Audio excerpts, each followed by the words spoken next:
Esta historia empieza narrándonos el comienzo de una guerra, en un laberinto en la cual se prolongó durante décadas. Terminó en victoria para las personas de arriba.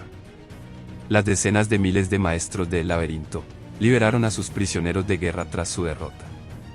Entre ellos habían bebés que nacieron en la mazmorra, los cuales habían perdido a sus madres. ¿Fueron criados y amamantados por los mismos monstruos? Tras un tiempo descubrieron a estos niños en la mazmorra y los cuales tenían poderes de otro mundo. Eran demasiado fuertes para ser considerados humanos. Nuestro protagonista era un bebé de la mazmorra, el cual no quería acercarse a la mazmorra por algún tipo de razón desconocida, y por lo tanto era considerado por los demás como un sujeto débil, y creían que por eso no deseaba acercarse a la mazmorra a diferencia de todos los otros nacidos de la mazmorra. Nuestro prota les dijo a los demás que debían irse lo más pronto posible de aquel lugar, en el que se encontraban debido a que no era nada seguro, y tendrían que evitar los conflictos lo máximo posible. Los tipos armados se burlan del chico por creer que era demasiado cuidadoso y prevenido innecesariamente, y estos le mencionan que su único trabajo era guiarlos a ellos en la mazmorra, no de hacer el papel de madre. Justo en ese momento encuentran a una bestia llamada Ander. Afortunadamente la bestia estaba muy herida, por lo cual no era tanto un problema y podrían escapar sin que ésta los siguiera. A pesar de las instrucciones del prota y de todas sus advertencias que éste les dio, los soldados hicieron caso omiso y decidieron desenfundar sus armas para atacar a aquel monstruo. El prota les ordena que no disparasen, pero estos lo ignoran por completo y comienzan a disiparle con toda aquella bestia. La bestia se enfada muchísimo y comienza a gritar del dolor muy fuerte, lo cual era extremadamente doloroso para un oído humano común. Para sorpresa de todos los presentes, la bestia había caído. Nadie podía creer lo que estaba pasando. Estos no creían que habían derrotado tan fácilmente a una bestia de ese tamaño y comenzaron a reír aliviados. Los demás estaban muy nerviosos, pero por un lado al ver a esa bestia abatida se mofaron de lo buenos que estos eran, y que al final, a pesar de ser una bestia de gran tamaño, era como cualquier otro animal que con unos cuantos balazos moriría. La situación parecía favorable, pero se escucharía un rugido a través de toda la mazmorra. Un depredador acababa de oír los sonidos del arma, así que todavía debería de estar a cierta distancia, la cual les permitiría obtener el tiempo suficiente para salir huyendo de inmediato del lugar. Estúpidamente estos ignorarían nuevamente la advertencia de nuestro prota y decidirían continuar luchando.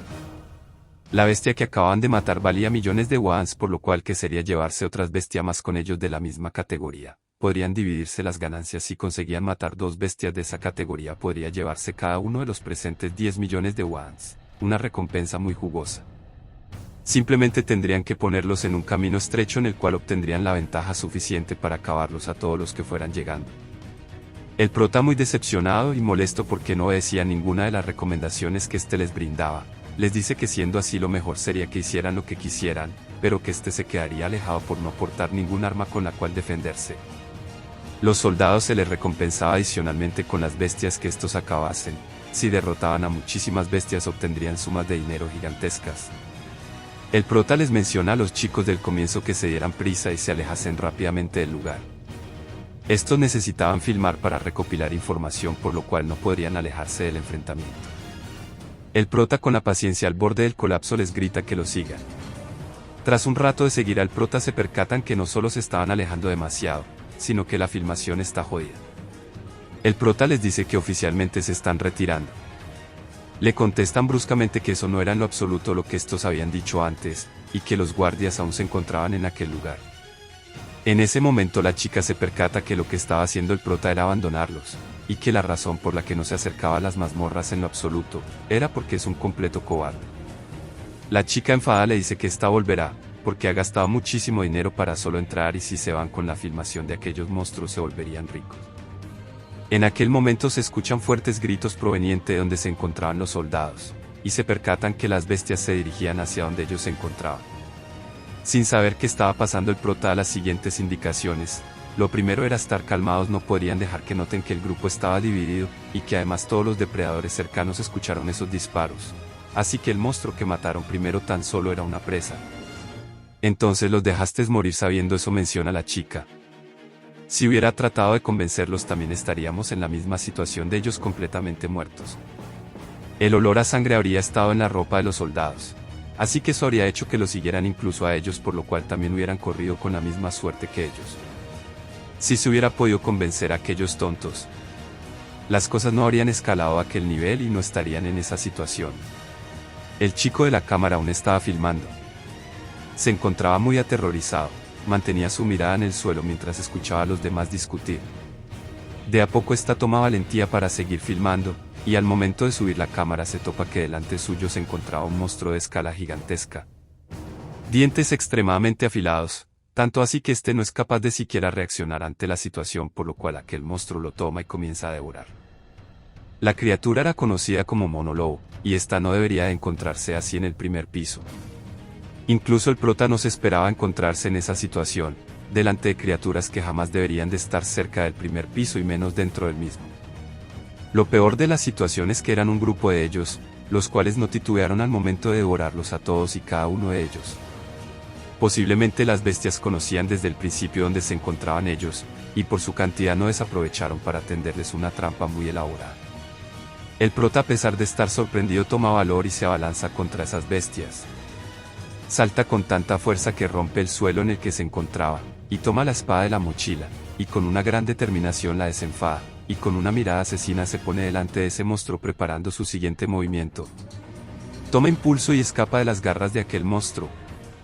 Con su grandiosa habilidad logra hacerle múltiples cortes a aquella bestia, arrancándole de un solo tajo la cabeza. En ese momento otro monólogo estaba intentando atacar a la chica, y este se arroja para alcanzarla a tiempo antes de ser aplastada y devorada. Voy a correr al ritmo que se espera de un bebé de la mazmorra, menciona el prota. Unas cuantas costillas podrían romperse, pero solo hay que lidiar con ello. Mientras el monólogo se quedaba el dolor. Esta toma impulso y sale corriendo a toda velocidad. Parece que hemos escapado a eso de seguro. Te ha de haber dolido, lo has hecho bien, te felicito. Pero podrían seguirnos, así que deberíamos de darnos prisa. La chica le pregunta por qué dejó morir a todos los demás. Llorando le dice que era lo suficientemente fuerte como para usar un cuchillo sin filo y derrotar a esos monstruos, así que no lo comprendía. Este le contesta: parece que lo estás malinterpretando, fui contratado como un guía, no como guardia. No existía nada en el contrato que le pidiera que luchara. El prota comienza a culpar a la chica, mencionándole que es ella la que contrató a un montón de idiotas arrogantes que nunca estuvieron antes en la mazmorra. Y que tampoco hicieron lo que les dijo que debían hacer, entonces no podía solo salvarlos a todos. Si lo hubieran escuchado desde el principio, eso habría disminuido el problema y no se habrían topado con ninguna bestia, o acaso se equivocaba en algo. La chica le pregunta entonces por qué la salvo. Y este le menciona que quién le pagara si ella moría. En ese momento, se percata que estaba delante del emblema del laberinto, por lo cual tendrían que salir corriendo de allí mismo inmediatamente. El suelo se comienza a derrumbar, y estos caen dentro de un hueco gigantesco. Levemente el prota recobra la conciencia, y este se percata que su brazo izquierdo se encontraba roto. Se da cuenta que tras esa caída, de seguro la contratista no sobrevivió a la caída y por lo cual su paga también se ha ido por completo. Pero más que eso, estaba completamente jodido, se encontraba en el centro del laberinto. No encontraba señales de vida por ningún lado, quizás era un laberinto abandonado. El emblema comienza a brillar, y la serpiente de la nada se pone en movimiento y lo enrolla fuertemente de pies a cabeza. Era demasiado rápida, no alcanzó a moverse lo suficiente y termina mordido por esta misma. 18.230.000 liberación de la serpiente. Tonterías, no puedo morir aquí. Tú que heredarás este subsuelo siniestro. La muerte es heredar este subsuelo siniestro. Recupera la conciencia, y este se sorprende por continuar con vida, debido a que el veneno se había esparcido por todo su cuerpo. Su brazo roto ahora estaba curado. Todo su cuerpo se había curado por completo. Al mirar delante suyo, se fija que su contratista se encontraba tirada en el suelo inconsciente. Grita su nombre, el cual era Yoonjo. Todavía respiraba, pero sus heridas eran demasiado graves. En ese lugar no se encontraba un botiquín de primeros auxilios, así que tendría que buscar una salida como fuese. Vemos a nuestro prota de vuelta a su hogar, encontrándose directamente con las noticias, en la cual se narraba que alrededor de las 9 de la mañana, un equipo de expedición tuvo un accidente en el calabozo. Además se contaba acerca de todas las víctimas que hubo. Al menos había quedado en video que los guardias no escucharon las advertencias, y por eso no lo multaran. En aquel momento una chica pelirroja se acercó con un sobre de dinero. Nuestro prota, preocupado al verla llorando, le menciona que no hizo nada malo para conseguirlo, por lo cual podía disponer de ese dinero. El padre del prota le pregunta acerca del significado de ese dinero, y este le menciona que se dio cuenta que arriesgó su vida para traer ese dinero, y por eso vino del trabajo inmediatamente. Fue fuertemente regañado por su padre, y este le dice que su hermana le tiene que devolver ese dinero. Su hermana, con lágrimas en los ojos, no lo quería devolver debido a que ese dinero le sería muy útil. Su padre le dice que, si acaso creía que él era tan inútil como para arriesgar la vida de su hijo, tan solo por dinero. A pesar de que no era su hijo de sangre, lo está subestimando si creía que este era tan desalmado y que acaso pensaba que no lo descubriría. Su hermana pide disculpas, y le devuelve el dinero. Su padre, muy molesto, se retira, y le pide que se asegure de que esto jamás vuelva a suceder. Al adoptar un huérfano de la mazmorra, dan una cierta cantidad significativa de dinero.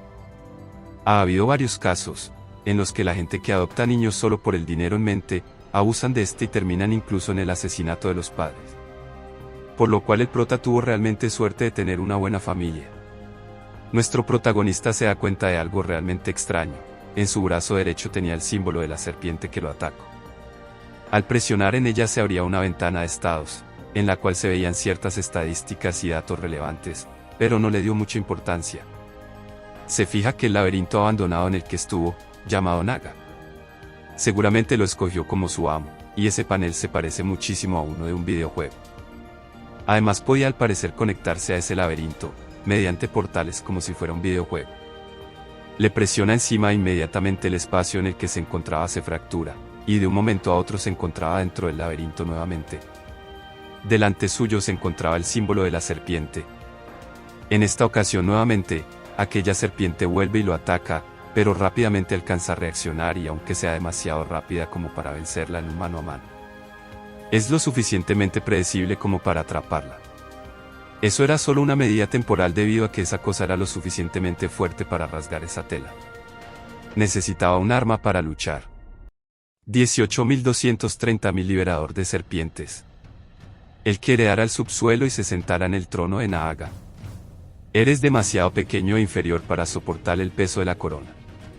Pero no estoy en condiciones de retener el flujo del tiempo. Así que pensaré que esto también es el destino. El nuevo rey de la gloriosa Naaga. Te deseo suerte. Nuestro prota le dice que espere múltiples veces.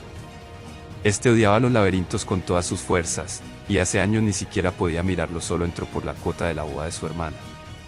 En ese momento escuchó la voz de su hermana, la cual lo llamaba y se percata que a su lado el espacio se encontraba fragmentado, y que además el sonido podía atravesar el portal. Atravesó rápidamente el portal debido a que su hermana estaba por entrar en su habitación. Al abrir la puerta le pregunta por esos ruidos tan extraños, y además estaba sudando muchísimo. El tema es cambiado cuando suena el stream que estaba viendo en ese momento, del típico videojuego. Su hermana estaba algo sorprendida, porque no creía que él después de tanto tiempo estuviera interesado en los videojuegos, así que eso se llevó toda su atención.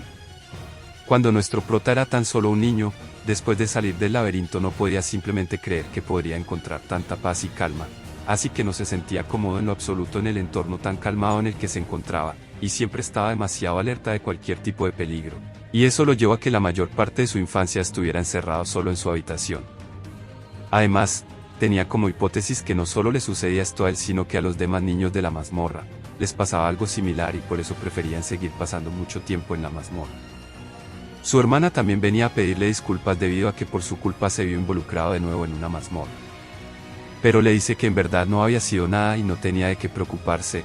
Este le dice que esperase un momento debido a que había dejado su abrigo en el laberinto y ahí estaba el dinero.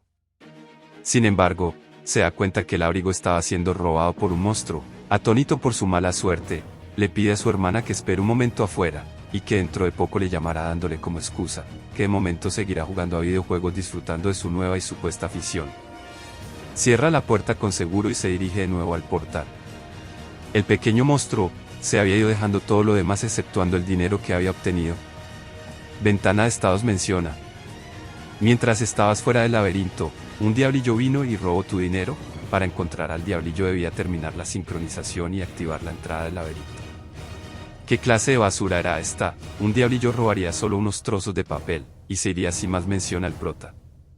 Estresado, se sienta en la silla a continuar pensando. En ese momento se percata que se activa un mapa del laberinto, además de información detallada del laberinto que estaba bloqueada. Donde además de eso, le pedía sincronizar con el laberinto para obtener la información del mapa. Nuestro protagonista, después de pensarlo bastante, procede con la sincronización. Ventana de estado. Comprobando.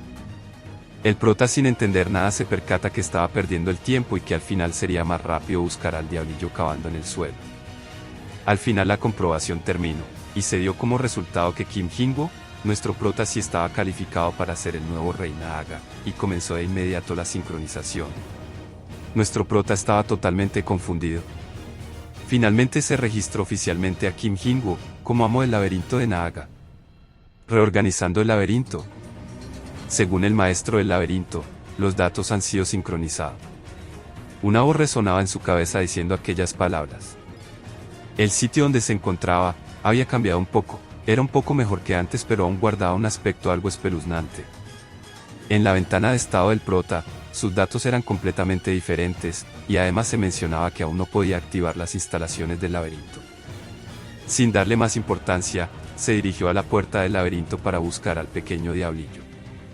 En lo lejos logró visualizar al diablillo, molestándose demasiado porque éste había tenido el coraje de entrar nuevamente, como si nada hubiera pasado. De inmediato se abalanza contra el diablillo, para agarrarlo fuertemente del cuello. Para a continuación, sujetarle con fuerza y mandarle un derechazo con toda su fuerza física, en la cara del pobre diablillo. Le pide su dinero al diablillo, y este, muy asustado, le menciona que no lo trae consigo. El diablillo le muestra una gema de color rojo. Esta era una gema especial, solo se encontraba en una mazmorra. Normalmente la gente mataba bestias muy peligrosas. Para obtener ese tipo de gemas o las sacaban de plantas determinadas que crecían en esa zona, pero esos métodos eran ineficientes, por lo cual las personas mataban a monstruos de alto rango, para obtenerlas mucho más fácilmente. Por lo cual esas gemas tienen un precio extremadamente ridículo. No solo era eso, el diablillo tenía 2 gemas consigo, por lo cual con dichas gemas se podría hacer rico. El diablillo le tira las gemas, y el prota se arroja para cogerlas inmediatamente, pero con esto ha dejado escapar al diablillo. De igual manera, eso no tenía importancia debido a que ahora tenía 2 gemas que tenían un precio ridículamente alto. De la nada sale una luz muy brillante, la cual ciega a nuestro prota momentáneamente. Ventana de estado. Ha sacrificado una gema de rango medio, por lo cual el laberinto sería restaurado y actualizado. ¿Quién carajos dio la orden?, se preguntaba. Intento agarrar la gema antes de que se consumiera por completo, pero cuando la logro conseguir no quedaba más que una mota. 24 horas, para la restauración del laberinto. Esa gema valía un coche por lo menos y se había perdido en cuestión de segundos. Al final su hermana logró casarse con la ayuda de varias personas y con la generosidad de su suegro. Posteriormente, podemos ver que el prota logró al menos vender una gema a un precio medianamente razonable, aunque su cara decía claramente que lo quería haber vendido en un precio mucho mayor.